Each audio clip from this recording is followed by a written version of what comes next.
In studio with us right now, my friend David Hochberg. What's up, buddy? How you doing? How you doing? Hour and 15 minutes from Northport this morning. My gosh. Man. It's like getting worse. You know, can we just put out like a PSA? We got to fix this. I want to get stuff. Nick out there in front of me with his camels, just smoking on the way back. I'll plant you on my roof there, Nick, on my hood. Nick's blood pressure goes up every traffic report. Oh my God! It's and yesterday ridiculous. it was 2 hours and 9 minutes in yesterday. Yeah. Why do we live here? We got to fix this, number one, and we got to fix this before any sort of convention or anything happens next year. Are they going to continue this in the winter? I mean, No, maybe they could just open everything for fun for the winter months. I don't think so. I think some of the closures are going to stay in place. They're going through the whole winter. I think so. Oh, Jesus. God. Nick, fix it. All right. Fix it. There's an advertisement for Metro right there. This is, Exactly, right? I missed the train. I'm like, there goes the 603. Okay. Time to drive. Get on the kids. Right? I'm driving today. Pack a breakfast and a lunch. My gosh. So as long as we're crushing dreams. Yeah, let's go. Inflation is crushing retirement dreams for a third of workers. Yeah, and a lot of green because they're forced to work longer. Inflation and other financial challenges are keeping employees tethered to their careers for longer than planned. A recent study came out. 63% of employees anticipate retirement involving reduced hours or a different job instead of a clean break, which means they don't think they're going to be able to just retire. They're going to have to go in for some side action. Because they can't afford it, right? They can't afford it, right. 66 have pushed the age of retirement back, hopefully because they don't think retirement is possible at all. And then 62% of employees list inflation as the biggest obstacle towards saving for retirement, which is up from 45% last year. And here's the scariest thing in the world. Yeah. TIAA Institute also found, that's the author of the study, found that a quarter of adults reduced their retirement savings because of inflation, because they needed that extra money in their paychecks to cover their daily expenses and to cover their suffocating credit card debt. And 12%, this is the scary part, 12% stopped saving. Oh, thank you. That was good. I got a little sound action going. I didn't know what, I thought I did something wrong. I'm like, what did I touch? No, never. Not this time. 12% of employees have stopped saving for retirement completely because they either don't believe in retirement that's going to ever happen, or they need that extra money to get by and pay the bills every month. Well, when you're paying $4 or $3.50 a gallon for gas, and a gallon of milk's up in price, and eggs are up in price, and you got two kids. There's no doubt. Exactly. I agree with you 100%. Exactly. Looking at retirement now is so different than it was in a pre-COVID world where we all looked ahead, we all saved our money and everything. Now, then COVID hits, and you're absolutely right. It's like $8 for I used to buy, the prepackaged ribs, with the sweet baby raised barbecue sauce. $12, they were like $6.99, maybe $7.99 if they weren't on sale. They were $18.99 during the pandemic, and now they're back down to like $12 or $13.99. That's crazy. I'm like, are you kidding me? So what do we? Okay, I hate to ask you this, but what do we have to look forward to then? It goes to when Americans stop buying stuff that they don't need with money they don't have. That's when things will get corrected. Google recession, right? Google how you get out of recession, right? Why do we get into recession? Because we dump $1.5 trillion into the economy when we didn't need to dump that much money in the economy during COVID. So everybody's at home thinking we're going to die, buying crap off Amazon, having it dropped, and having UPS trucks show up. God forbid that those people are going to help their landlord out by filling out the paperwork with the state so the landlords could get their rent money because they're not paying their rent because you didn't have to pay your rent. You didn't have to pay your mortgage. So, listen, we got ourselves into this. We've been doing mortgages for 23 years. Okay, I've seen a lot of stupid things that the government has done to put us into a box. Yeah. I've also seen the government do a lot of good things to get us out of the boxes that they put us into. And I'll bring one perfect example. 07, 08, there was blood in the streets in the real estate market, right? The subprime industry exploded. I'm not going to go back and give a tutorial here on the subprime industry, but all of a sudden, I think it was Bush 1. It was Bush. It was during Bush's. He came out with HARP 1. Okay. And HW. Everybody, this is crazy. How can you, which enabled homeowners who lost. Well, listen, we saw homes lost up to 60% of the value during that subprime collapse. Yeah. Okay, I'll never forget. I went to a home out in Volo. Okay, and back in the day, 20 years ago, Volo's like, where? Right? Yeah, it's that place where the boat's up in the air and they got the car museum, right? Yeah. Okay. I drove down I drove down to farm field. There were cows grazing. Where the hell do you see cows anymore this close, right? I drive down a mile down. I turn right. There's a paved streets, cul-de-sacs. I go down about a quarter of a mile. There's like 7 houses in this entire development. So they put the sewers in, they put the streets in, they put the curbs in. Everything's ready to go. There's only like 7 houses. This house dropped in value from $500,000 down to $350,000. Oh my God! These guys were trapped in a 6% mortgage. Okay, but HARP enabled us to refinance them out of the 6.5, whatever they were in, into a 4. We saved them like $500 a month. Their loan to value was like 150%. No, without this program, that homeowner that was sitting at the end of the cul-de-sac, I'm sure right now if I figured out where it was and drove there, there's probably 60 homes there today, okay? Right. Yeah. But at that time, there were only 7 homes. Yep. And that homeowner was able to save $400 to $500. She was a high school teacher. He worked at a job as a wrench someplace, right? He was a mechanic, and she was a high school teacher. They made decent money. But that extra $400 to $500, so that HARP program back in the day was great. And then HARP 2 came out when Obama came in, and he expanded the programs, which enabled mortgage professionals like myself to go out and help more homeowners that were upside down that would typically not be able to refinance because they didn't have value in their home. You know, to say, hey, let's keep these people in their homes. Let's keep these listeners in their homes. They're making the mortgage payments. It's not their fault property values dropped 40 to 60%. It was like catching falling knives, right? You do an appraisal, and the value of my home dropped $270,000. My wife's like, what are we going to do? Oh, my God. I'm like, you sound like one of my clients. Stay put. Just weather the storm. I'm like, we got 3 kids under 8 years old. You plan on moving? No. I'm like, all right, then relax. Yeah. I'm like, we're going to get it. Should have never been as high as my home appraised for, and it shouldn't be as low as it is now. And somewhere it'll come back. And when we sold the home 2.5 years ago, it leveled out right to where it should be, right? So everything comes back. It's real estate. So I've got full confidence that this will level out. It's going to take some time. It's going to be painful. And here's another thing that our listeners don't like are going to, there's going to be some losers out there, right? You can't have winners all the time. Some people are going to lose your home. Some people are going to get evicted.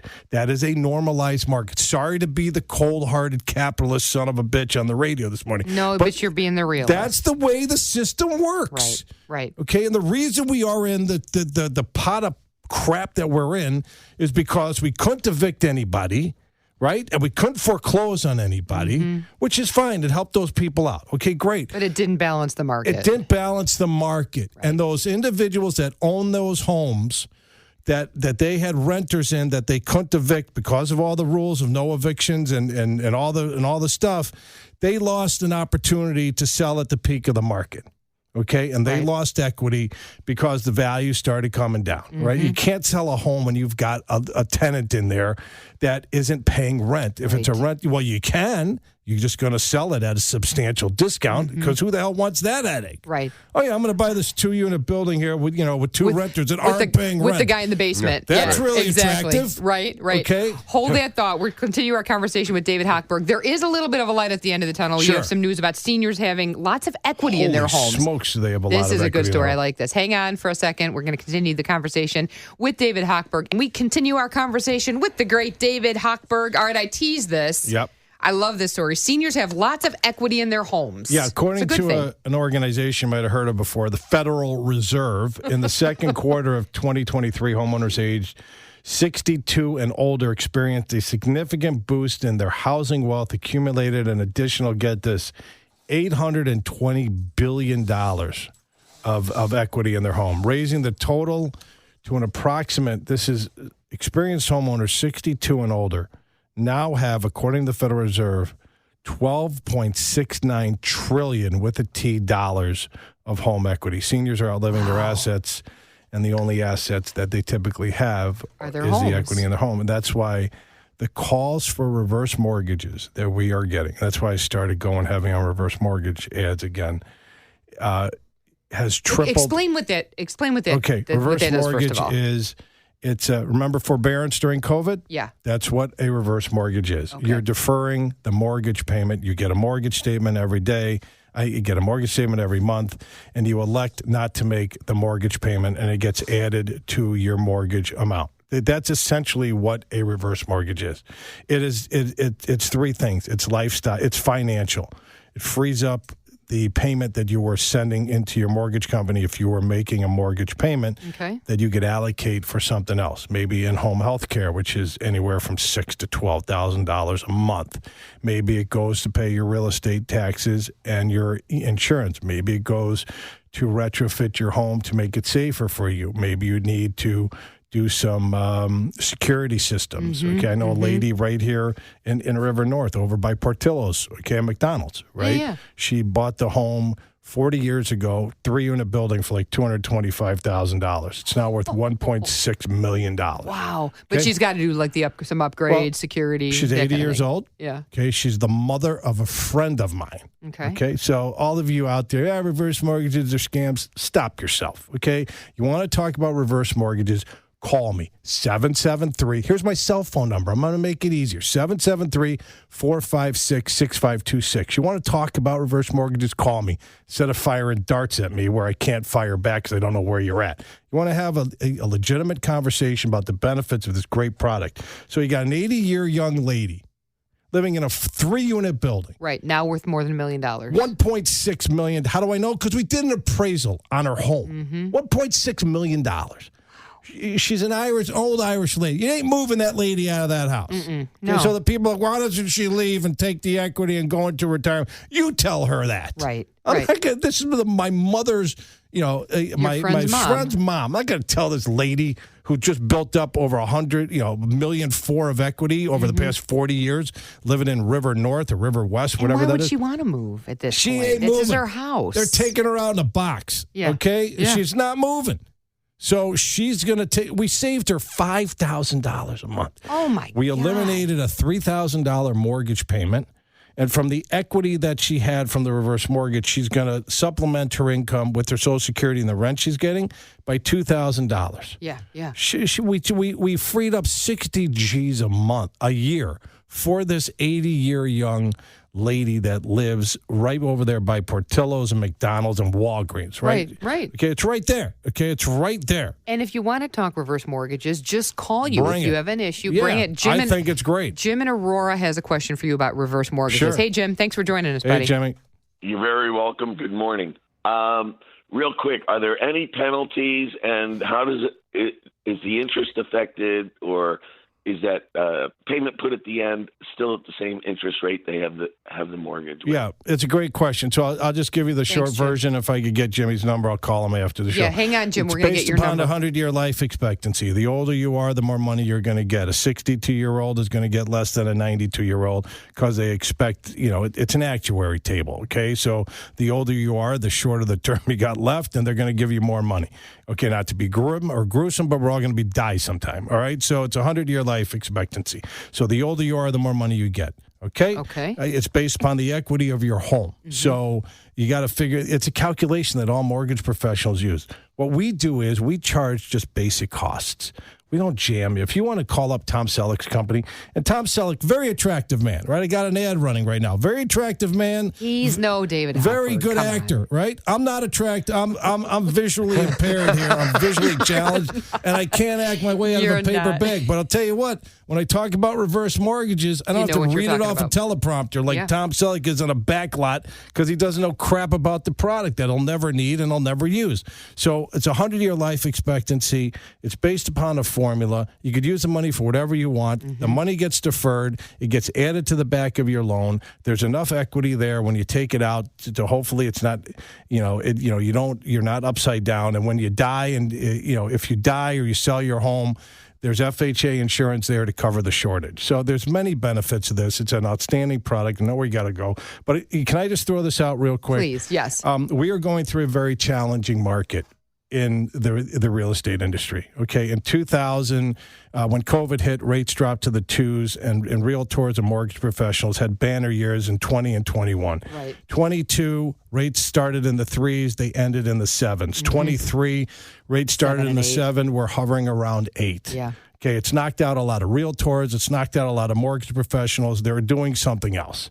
On the 15th of November, I am hosting a free How to Survive This Market, Tricks of the Trade. I've been through 4 of these markets. I've gone to one of your seminars. They're fantastic. Thank you. Please. I've refinanced with you twice. More? Please go. That's okay. It was so enjoyable. We're going to you go forgot. with 2. So here's the deal. On November 15th at White Eagle Country Club, it's a complimentary Tricks of the Trade, things I've learned over the past 23 years that you could use in your business. So if you're a realtor, insurance agent, financial planner, having challenges, struggles, and you want to come to this it's a free talk, right? Right. We're not going to solicit you for anything. I was out in Des Moines, Iowa last week, drove 350 miles. I saw your pictures. To Des Moines. My God, is that a schlep? And I talked to our guys in Des Moines, and they're like, this is great. And one of my guys is like, yeah, I just talked to the Des Moines guys. Why don't we do it here? I'm like, you know what? I don't have to drive 700 miles. Yes. Yeah, let's go to Naperville. It's a lot closer. So on November 15th, if you want to attend, we have limited seating. We're calling all of our referral partners. We had, I was on another station yesterday. We got 10 people that called in. We still have another 10, 15 You just have to register for it, though. You just send me an email, david@56david.com. Again, I'm not going anywhere. I just recorded a spot when my competition's going out of business, and they are, okay?